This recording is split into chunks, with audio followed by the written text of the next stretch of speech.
कल लखनऊ के सामने थी दिल्ली कैपिटल्स, या ये कह लें कि कल केएल राहुल लखनऊ आए थे अपने पुराने घर, अपने एक एक्स टीम के सामने खेलने आए थे और एक बार फिर उन्होंने अपनी एक्स टीम को थोड़ा परेशान किया है।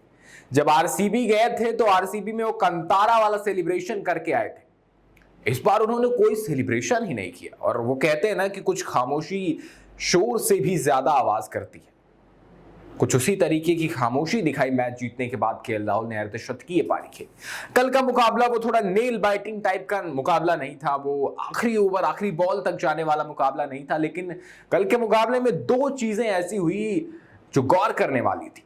पहली, ऋषभ पंत कि उनको 4 नंबर पर नहीं भेजा गया और नीचे भेजा गया, जिसके बाद बाउंड्री लाइन पे खड़े ऋषभ पंत काफी फ्रस्ट्रेटेड नजर आ रहे थे। समझ में नहीं आ रहा था कि ऋषभ पंत के साथ हो क्या रहा है। वो टीम के कप्तान हैं, उन्हें 27 करोड़ में खरीदा गया है और उन्हें अब बैटिंग पे ही नहीं भेजा जा रहा है।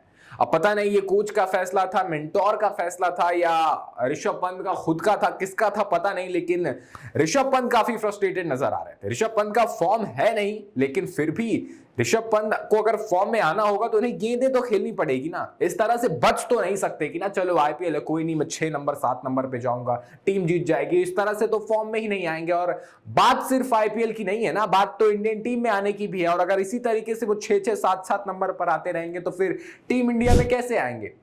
संजू सैमसन ठीक ठाक ही खेल रहे हैं, केएल राहुल फॉर्म में आ गए हैं, तो जो दूसरा विकेट कीपर चाहिए होगा वो केएल राहुल हो जाएंगे। एक बार फिर केएल राहुल तीनों फॉर्मेट खेलते नजर आएंगे और ऋषभ पंत ओडीआई में मुश्किल है और टी20 में भी मुश्किल हो जाएगा।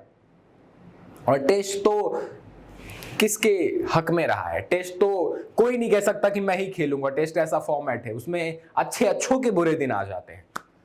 वहीं दूसरी चीज थी केएल राहुल का, एक तो सेलिब्रेशन ना करना, दूसरा केएल राहुल जिस तरह से अपने पुरानी टीम के मालिक गोयनका साहब से मिले, वो लोग काफी सोशल मीडिया पर ट्रेंड कर रहा है। वो लोग कह रहे हैं कि देखिए राहुल गुस्सा थे और गुस्सा है गोयनका से, क्योंकि अब उनके पुराने टीम के मालिक हैं।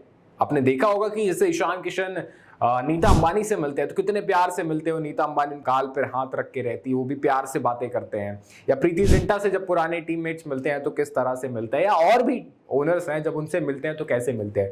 लेकिन गोयनका साहब हंसते हुए आए, उनसे हाथ मिला लेंगे और राहुल ऐसे नजरअंदाज करते हुए उनसे हाथ मिलाए, मानो जैसे वो एयरपोर्ट पे नहीं सेलिब्रिटी जाते हैं, कोई मिल जाता है तो ऐसे चलते चलते हाथ मिला लेते हैं।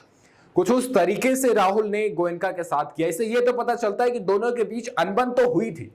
गोयनका साहब कितना भी कह ले कि हम सेम पेज पे नहीं थे, हमें ये चाहिए था, हमें वो चाहिए था, लेकिन नहीं थे सेम पेज पे। वो पिछले साल वो जो हुआ था ना गोयनका और राहुल के बीच में, वो सीरियस था, वो कोई मजाक नहीं था और वो सही भी नहीं था। और राहुल ने जिस अंदाज में नजरअंदाज किया गोयनका साहब को, उससे ये तो क्रिस्टल क्लियर हो चुका है कि इन दोनों के बीच सब कुछ सही नहीं था।